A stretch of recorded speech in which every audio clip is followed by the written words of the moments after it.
नमस्कार बंधुरा तुम्हारे सामने आमी सिद्धार्थ तो तुम्हारे सामने एक निউজ নিয়ে এসেছি বন্ধুরা যেটা হচ্ছে এখন বিরাট ভাইরাল হচ্ছে নেপাল নিয়ে নেপাল নেপাল নেপাল তো বন্ধুরা নেপালের প্রধানমন্ত্রী দেশ ছেড়ে পালিয়েছে নেপালের কেপি ওলি শর্মা দেশ ছেড়ে পালিয়েছে ঠিক আছে এটা কি নিছকই সোশ্যাল নেটওয়ার্ক বন্ধ করে দেশের যুব সম্প্রদায়ের মানুষকে খেপিয়ে তোলাই কি একমাত্র কারণ তা কিন্তু নয় বন্ধুরা নাকি এর পেছনে ষড়যন্ত্র আছে বিরাট বন্ধুরা ঠিক যে কায়দায় বাংলাদেশের শেখ হাসিনা সরকারকে ষড়যন্ত্র করে দেশ থেকে সরিয়ে দেওয়া হয়েছিল ঠিক আছে ওই সেন্ট মার্টিন দ্বীপ নিয়ে একটা ইস্যু হয়েছিল তো সেই রকমই কিন্তু এই জায়গায় কিন্তু ব্যাপারটা কিন্তু আলাদা রকম ঠিক যেমন যে কায়দায় তো দুদিন আগে এই যে ঘটনাটা ঘটেছে এরই দুদিন আগে নেপালের প্রধানমন্ত্রী বন্ধুরা তোমাদের নিশ্চয়ই মনে আছে এসসিও মিটিংয়ে গিয়ে নিপুলেট নিয়ে অভিযোগ করে এবং শি জিনপিংয়ের কাছে সেই ইস্যুতে কিন্তু শি জিনপিং কোনো কর্ণপাত করেনি নিপুলেটের অংশ নিজেদের বলে দাবি করে নেপাল কিন্তু এই নিপুলেটকে অনেক আগে থেকেই ভারত এবং চীনের এই অঞ্চল দিয়ে ব্যবসা বাণিজ্য করে আসছে 1954 সাল থেকে তোমরা নিশ্চয়ই জানো এতে হইচই কেউ কিছু বলছে এত হইচই কেন কেউ কি কিছু বলছে বন্ধুরা যেদিন এই ঘটনাটা ঘটে তার ঠিক একদিন আগে নেপালের পক্ষ থেকে অনুরোধ করা হয় এবং পাশাপাশি ঘটনাগুলো সাজানো হয় দেখবে নেপালের প্রাক্তন প্রধানমন্ত্রী কেপি ওলি শর্মা কিছু প্র্যাকটিক্যাল ভুল করে বসে এই নেপালকে কেন্দ্র করে চীন এবং আমেরিকার প্রক্সি ওয়ার চলে শেষ পর্যন্ত শেষ মুহূর্ত পর্যন্ত এই আভাস পেয়ে ওলি শর্মা ভারতের সাহায্য চেয়েছিল কেপি ওলি শর্মা তবুও শেষ রক্ষা হয়নি আপনারা জানেন চীন ভারতের দ্বিপাক্ষিক বাণিজ্য নতুন করে চালু করবার জন্য চীন এবং ভারত নতুন করে সিদ্ধান্ত নেয় যে এই যে চুক্তিটি হয়েছে এটা হলো নিপুলেট স্ট্রেট এগ্রিমেন্ট এই ল্যান্ড পোর্ট এরিয়াকে নিয়ে ব্যবসা বাণিজ্য করবে সেই রকম একটা সিদ্ধান্ত নেওয়া হয়েছিল এই সিদ্ধান্ত চুক্তির বিরোধিতা করতে শুরু করে নেপালের প্রধানমন্ত্রী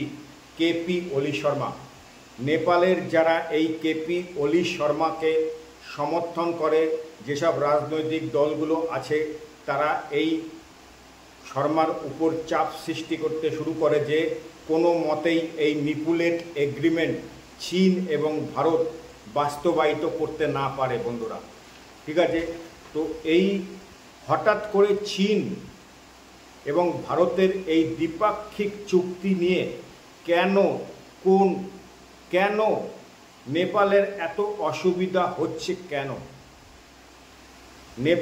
নেপাল জানিয়েছিল এই যে নিপুলেট একে কেন্দ্র করে এত বিতর্ক সেই জায়গাটা নাকি তাদের অর্থাৎ সীমান্তের ভিতরে পড়ে ভারত জানিয়েছিল এই যে নিপুলেট নেপালের অংশ এবং কোনো তথ্য নেই কোনো প্রমাণ নেই এবং কোনোভাবে কোনো ইতিহাস নেই কিভাবে নিপুলেটকে নিজের জায়গা বলে দাবি করছে এই নিপুলেট এগ্রিমেন্ট চীন ভারত ব্যবসা করবে সেটা আজকের প্রজেক্ট নয় 1954 সালের পর থেকে এই পথ দিয়ে চীন এবং ভারত ব্যবসা বাণিজ্য করে আসছে ঠিক আছে নেপালের অন্যান্য রাজনৈতিক দলগুলো ওলি শর্মাকে প্রেশার দেওয়া শুরু করে এবং বলে একটি হাই লেভেল ডিপ্লোম্যাটিক মিটিং করা প্রয়োজনে এই নিপুলেটকে নেপালের অধিকৃত অংশ হিসেবে দাবি করতে হবে এবং এই জায়গায় চীন এবং ভারতকে ঢুকতে দেওয়া যাবে না পাশাপাশি নেপাল সরকারকে ভারত সরকারকে প্রেশার দেওয়া শুরু করে কালাপানি কালী রিভার এবং নিপুলেট এই তিনটি অংশ কোনোভাবেই ভারত যেন নিজেদের অংশ বলে না ভাবে এই তিনটি অংশ সক্রিয়ভাবে নেপালের অংশ এবং নেপালে তারা দেখতে পাওয়া চায়। এই পুরো বিষয়টা নিয়ে শেষ এক সপ্তাহ চরম জটিলতার জায়গায় পৌঁছে যায়। পাশাপাশি কেপি ওলি শর্মা চীনে যায় এবং চীনে গিয়ে একই কথা বলে যে নিপুলেট স্টেট এগ্রিমেন্টকে বাস্তবায়িত করতে যাওয়া যাবে না।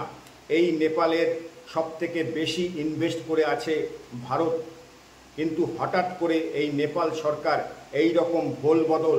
আবার এর মধ্যে ডোনাল্ড ট্রাম্পের সাথে ভারতের ট্রেড ওয়ার চলছে। ডোনাল্ড ট্রাম্পের সাথে তোমরা জানো বন্ধুরা, ডোনাল্ড ট্রাম্পের সাথে ভারতের ট্রেড ওয়ার চলছে। বিভিন্ন ঝুট ঝামেলার কথা ভারতের তরফ থেকে স্পষ্ট স্টেটমেন্ট দেওয়া হয়েছিল। 1954 সাল থেকে ভারত এবং চীন এই নিপুলেট ব্যবহার করে ব্যবসা বাণিজ্য করে। হঠাৎ করে নেপাল সরকার এর বিরোধিতার কারণটা কি? কোভিড-19 পরে সময়কাল থেকে কিছুদিনের জন্য এই রুট থেকে ব্যবসা বাণিজ্য বন্ধ ছিল। তার মানে তো এই নয় যে সারা জীবনই এই জায়গা থেকে ব্যবসা বাণিজ্য বন্ধ থাকবে, ঠিক আছে? তো কেপি ওলি শর্মা 2024 জুন প্রধানমন্ত্রী হয় এবং 2008 সালে নেপালের রাজতন্ত্র শেষ হয়। নেপালে গণতন্ত্র প্রতিষ্ঠা হয়। এরপর কিন্তু বন্ধুরা মোট 3 জন প্রধানমন্ত্রী নেপালকে ডমিনেট করে।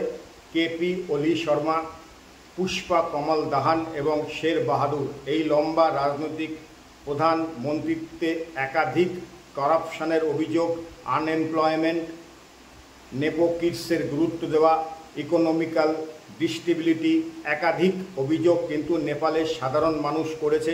নেপালের সাধারণ মানুষের মধ্যে সরকার বিরোধী ক্ষোভ চরম জায়গায় পৌঁছতে শুরু করে। অবাক হবেন যে 17 বছরে 14 বার নেপালে প্রধানমন্ত্রী বদল হয়েছে। কি অবস্থা, ঠিক আছে? 14 বার বদল হয়েছে সরকার। ডোনাল্ড ট্রাম্প ক্ষমতায় আসার পর ডোনাল্ড ট্রাম্প দেখলেন যে সাউথ এশিয়াকে যদি ডমিনেট করতে হয়, চীনের আগ্রাসনকে সবার আগে কমাতে হবে। তিনি নেপালকে টার্গেট করলেন। ডোনাল্ড ট্রাম্প ক্ষমতায় এসেই নেপালকে $500 মিলিয়ন, ঠিক আছে, নেপালকে টার্গেট করলেন। নেপালের জন্য 500 মিলিয়নের এড ঘোষণা করে দেয়, যেখানে নেপালকে America energy and road upgrade project সাহায্য করবে বলে ঘোষণা করে। অর্থাৎ যে চীন দিনের পর দিন নেপালকে সাহায্য করেছে, এই চীন পাকিস্তানকে সাহায্য করত। তোমরা দেখছো বন্ধুরা, সেই পাকিস্তানকে এখন ডোনাল্ড ট্রাম্প ডমিনেট করা শুরু করেছে। এখন সেই নেপালকে ডোনাল্ড ট্রাম্প কিন্তু ডমিনেট করা শুরু করেছে। যে চীন নেপালকে ডমিনেট করতে চেয়েছিল, সেই নেপালে সরাসরি ঢুকে যায় ডোনাল্ড ট্রাম্প। পরে আমেরিকার সাথে ট্রেড ওয়ার ভারত এবং চীন কিন্তু ইনভলভ হয়ে যায়। ওলি শর্মা আমেরিকা এবং চীনের কাছ থেকে ইনভেস্টমেন্ট নিয়ে বসে আছে। তিনি মাঝামাঝি ফেসে গেছে, কারণ চীন, আমেরিকা এবং ভারত এই 3 ত্রিভুজের মাঝখানে ওলি শর্মা কী করবে এটাই বুঝতে পারছিলেন না। ডোনাল্ড ট্রাম্পের কথা একটাই, $500 মিলিয়ন দিচ্ছি, আমার কথা শুনতে হবে। আমি উঠতে বললে উঠবে, বসতে বললে বসবে। এদিকে আবার চীনের কাছ থেকে আগে থাকতে কিন্তু পয়সা কড়ি নিয়ে বসে আছে এই ওলি শর্মা। ঠিক যেভাবে জাপানকে টাকা পয়সা দিয়ে সাহায্য করে আজকে জাপানের প্রধানমন্ত্রী পদত্যাগ করলো, ঠিক সেই একই ব্যাপার, একই কায়দায় কিন্তু বন্ধুরা নেপালের প্রধানমন্ত্রী পদত্যাগ করলো, ঠিক আছে, ওলি শর্মা। এরই মধ্যে চীনের প্যারেড অনুষ্ঠানে ওলি শর্মা, রাশিয়ার পুতিন, শি জিনপিং এবং উত্তর কোরিয়ার প্রেসিডেন্ট তার সাথে একসাথে বসা, এই জিনিসটা কিন্তু আমেরিকার মোটেই ভালো লাগার কথা নয়। কারণ তোমাকে আমেরিকা টাকা দিচ্ছে চীনের আগ্রাসন থেকে মুক্ত করার জন্য, অতএব আমেরিকার কথাই তো তোমাদের শুনতে হবে। তো বন্ধুরা, তোমরা এই ব্যাপারটাকে কিভাবে দেখছো তোমরা কমেন্ট বক্সকে জানাবে। ধন্যবাদ, ভালো থাকবেন, থ্যাংক ইউ।